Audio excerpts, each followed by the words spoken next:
Hello, everyone. This is the sermon for this morning's church. We had leadership team meeting after our worship service, so that is why this is happening later in the day. But today's sermon is from Matthew 13, 1 through 9, 18 through 23, and it's the parable of the sower. And this morning's sermon is called Soil Saves. So I'm going to go ahead and read from Matthew 13. That same day, Jesus went out of the house and sat beside the sea. Such great crowds gathered around him that he got into a boat and sat there while the whole crowd stood on the beach. And he told them many things in parables, saying, "Listen, a sower went out to sow. And as he sowed, some seeds fell on the path, and the birds came and ate them up. Other seeds fell on rocky ground, where they did not have much soil, and they sprang up quickly since they had no depth of soil. But when the sun rose, they were scorched, and since they had no root, they withered away. Other seeds fell among the thorns, and the thorns grew up and choked them. Other seeds fell on good soil and brought forth grain, some 100-fold, some 60, some 30. Let anyone with ears listen. Hear then the parable of the sower. When anyone hears the word of the kingdom and does not understand it, the evil one comes and snatches away what is sown in the heart. This is what was sown on the path. As for what was sown on rocky ground, this is the one who hears the word and immediately receives it with joy. Yet such a person has no root, but endures only for a while. And when trouble or persecution arises on account of the word, that person immediately falls away. As for what was sown among thorns, this is the one who hears the word, but the cares of the world and the lure of wealth choke the word, and it yields nothing. But as for what was sown on good soil, this is the one who hears the word and understands it, who indeed bears fruit and yields, in one case 100-fold, in another 60, and in another 30.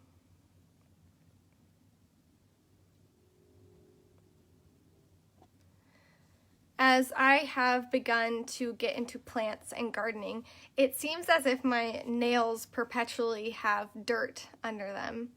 I'm always sticking my fingers into pots to see if my plant babies need a drink. I recently built makeshift raised beds for my chickens out of pallets. I planted foraging herbs in the beds so the chickens can pick through them, getting yummy herbs as well as any good bugs that the herbs might attract. And this will ultimately lead to happier chickens and healthier eggs.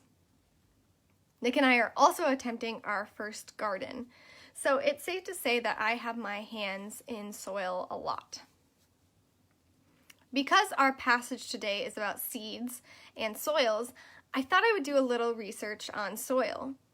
It turns out there is an entire science dedicated to soil, and it's actually rather complex. Here are a few fun facts about soil that will help us dig deeper into our passage today. These facts are from rainforestalliance.org and treehugger.com, which is an unfortunate name, but it seemed like a legitimate site. So, first of all, soil is alive. Soil is a microbiome, meaning it's its own little ecosystem, its own little world, made up of microscopic organisms. A lot of microscopic organisms. In fact, there are more soil microorganisms in a teaspoon of healthy soil than there are people on Earth.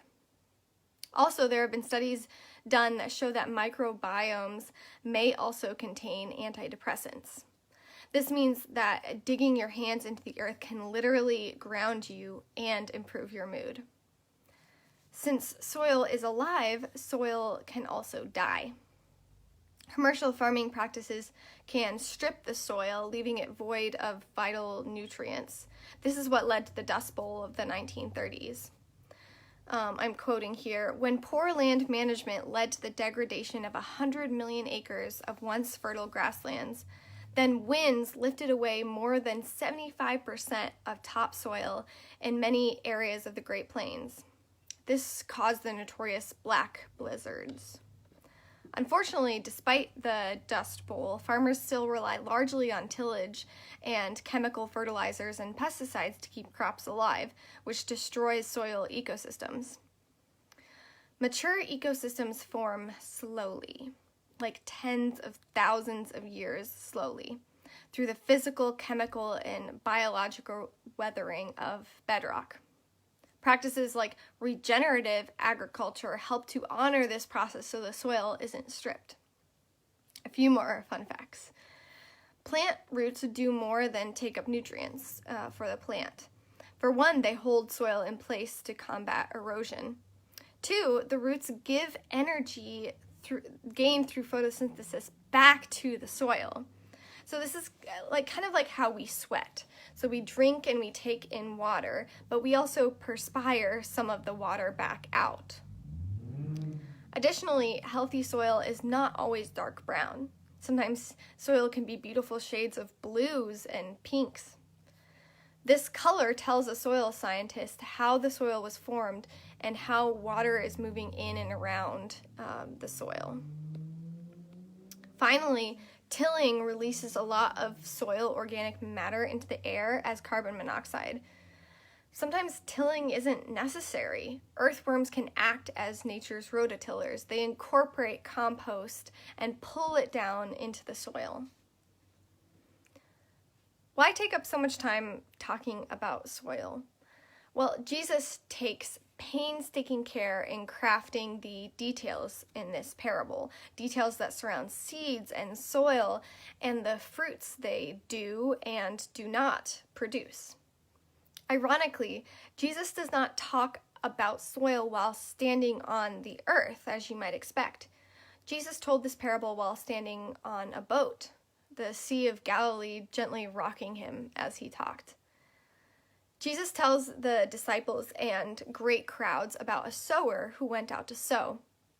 The seeds sown from the sower fell into different types of soil, 4 types to be exact. 1, some of the seeds fell on the path. 2, some fell on rocky ground. 3, some fell among thorns. And 4, some fell on good soil. For the seeds on the path, according to Mark L. Bailey, instead of fences, there was a dry path that ran around and through plots of ground, which delineated different types of terrain. Seeds would often fall on these paths, but before they could take root, birds would swoop in and quickly gobble them up. The seeds on rocky ground. The seeds that fell on rocky ground would take root, but because of the rocky limestone under the surface of the soil, the plant could only establish shallow roots that couldn't withstand the heat of the day, roots that withered in the sun. The seeds among the thorns. Again, according to Bailey, thorns were commonly known to hinder plant growth since they would keep light from the plants, and they would intertwine with the roots below the ground, and then the seed was choked out by the thorns as the plants grew.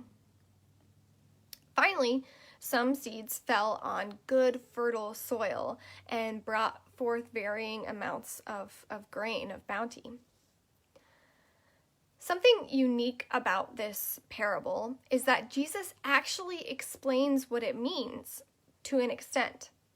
Most parables Jesus leaves for the listener to interpret. Yet here Jesus says plainly that the seeds are the word of the kingdom. The different types of soil are the ways people hear, reject, or understand the words of the kingdom, the word of the kingdom.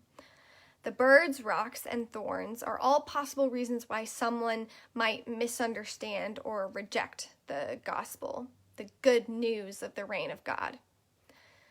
Jesus' message has largely met resistance, and that's putting it lightly. Jesus had been rejected, viewed as a heretic, as a lawbreaker, as someone possessed. He was driven away with attempts to stone him and throw him off cliffs. Eventually, his message led to his execution. Jesus is acknowledging here that his message is often misunderstood and rejected. The parable shows that 3 out of 4 times, so 75% of the time, Jesus' message is rejected. And yet there is still bounty, plentiful harvest, fruits grown from fertile soil. People hear his message of freedom to the captive, food for the hungry, blessing to the poor and meek and downcast. There are people who grow deep roots, who sit and listen and learn from the upside-down rabbi calling himself the Son of God. People who go out and show the world how they have been changed by a message of freedom. Freedom from the chains of oppression, freedom from sin. This parable is one of hope. Hope that persists and grows and bears fruit against all odds. This might seem random, but I watched a show recently about a college cheerleading team. This team had won nationals for like 12 years in a row. And throughout the show, you get to know each person on the team. You learn their background and all that they have had to go through to get to the place that they are now. Most of these kids have overcome extreme adversity. One young black man grew up essentially in a fostering situation. His mom couldn't care for him or his brothers, so a woman running a daycare essentially became their mother. This young man showed from the beginning that he was different from other boys. He was called Fruity. His brothers tried to beat him into a man. He endured severe bullying and physical harassment. Yet he clung to cheer as an outlet, and he grew strong, both physically and emotionally. Not because he endured abuse, but because he stayed true to himself, while others were trying to change him so he would be more normal. Another young black man experienced the loss of his mother from cancer when he was in high school. His cheer mom stuck by him and raised him from then on. He was viewed as one of the most positive people on the team. He was always building others up and literally cheering them on. Throughout the show, you see how he had to push himself not only to believe in his teammates, but also to believe in himself and prove that he deserved a spot on the team. Seeing him work so hard to earn his spot on the mat was beyond inspiring. Finally, there was one young woman who basically raised herself out of a trailer in Wyoming, surviving off of white bread and ramen. Cheerleading was the one thing that gave her purpose in life. And even with cheer, she had dark moments when she questioned whether it was all worth it or not. She told a story about how one time she passed someone in the hallway at school, and that person happened to look her in the eye and give her a big smile. Tearfully, she said, "You never know how much of an impact one smile can have." That smile kept me alive that day. Think about a time in your life when someone made a lasting impact on you. Someone who showed up in your life or something someone did that changed the trajectory of your life. I know for me, one of my youth pastors, Rosie, she encouraged my call to ministry. And all she did was simply take me out for coffee and she listened to me gush about faith and God and Jesus. She showed me that a bit of attention and a listening ear can go a long way. I draw inspiration from this passage. We don't always know where our seeds are scattered. We don't know the impact kind words, generous actions, or a simple silent prayer can have on the lives of others. Or they may not. Our good intentions could fall short. Our kind words fall on closed ears. From this parable, we know that sometimes our discipleship, our faith lived out, will perhaps most often be in vain. Yet the story doesn't end there. The story shows that it doesn't matter if sometimes our efforts fall short. if it doesn't pan out. They're still worth it. Worth it for the 1 in 4 shot that they might actually make a difference. We can only have the faith that they will take root and blossom. But wait. Well, everything I just said is true. I think that there may be a twist to this parable that wasn't so obvious at first. Jesus isn't necessarily talking as if the disciples are the sower. He's talking as if God is the sower. We, as disciples, do what we can, but ultimately it's God who plants the seeds. What I find most remarkable is the absolute abandon with which God casts out seed. I don't know much about farming, but apparently there is farming technology today that disperses seeds with incredible accuracy and efficiency. There's like a gust of air that propels the seed at just the right velocity so it lands in just the right place and no seed is wasted. Yet God is out there just scattering seed willy-nilly. It's as if God doesn't care where the seeds fall. It's as if God is reckless with grace. God throws around grace and the good news of the kingdom of heaven as if this good news will never run dry, as if the seeds will never run out. It doesn't matter if the seeds get eaten or dry up in the sun or are choked by thorns, because there is more where that came from. God sows love with abandon. God is like Oprah giving away cars. You get a car, you get a car. You are loved, you are forgiven, you deserve grace. You are held, you are healed, you are saved, you are blessed, you are loved. God's kingdom is a world in which we as seeds thrive, growing and producing bountiful, rich fruits that nourish ourselves and others. A bounty so great it can't help but be shared. And we cannot ever forget that we bear fruit only by the grace of a God that sows love with abandon. Love that is unconditional. It doesn't matter how thorny or rocky you are, or if at first it seems as if love has been robbed from you, there is always more. There is always more. If you have ears to hear and eyes to see, you will be fertile ground to the life-giving, nourishing good news of a God that takes the time needed to cultivate good, rich soil. Maybe Jesus used the metaphor of seeds and soils because it reminds us of where we came from and to where we will return.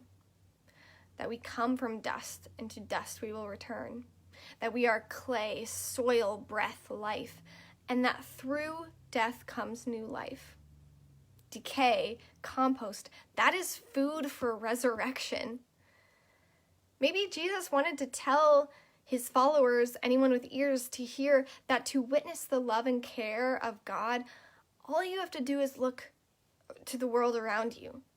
Look at the rich, loamy soil. Look at the worms, the seeds, the thorns, the birds, the rocks, the grain, the rain. This is grace, grace, grace, abundant grace. This is the handiwork of a patient, earnest, loving Creator God. So if you are feeling down, disconnected from the world around you, if you ever wonder if any of this even matters, if you have been doing back-breaking work and seeing little results, I humbly offer you the challenge to get down on your knees and sink your hands into the soil. May your dirty nails be a reminder that seeds you sow now may take time to bear fruit. May decomposing fruit and veggie scraps remind you that what might seem like a waste to you is food to others. That the worms will turn this food into black gold, nourishing compost that will become fuel for the next harvest.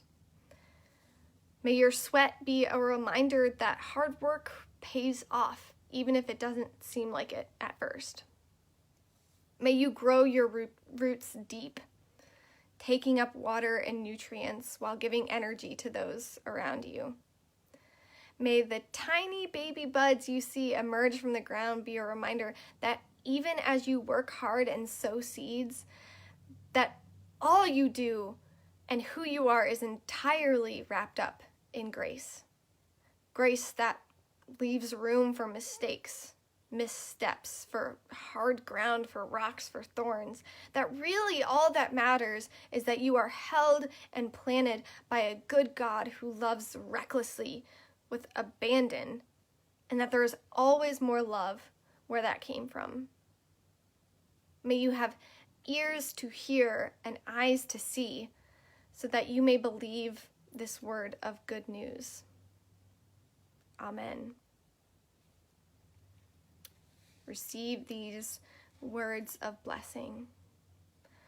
May you go this week, know that when you go this week, may you know that you have roots that grow deeply, that God will provide the means that you need to grow, to blossom, to bear fruit. And may you look around and see God in all of creation. Amen. Go in peace.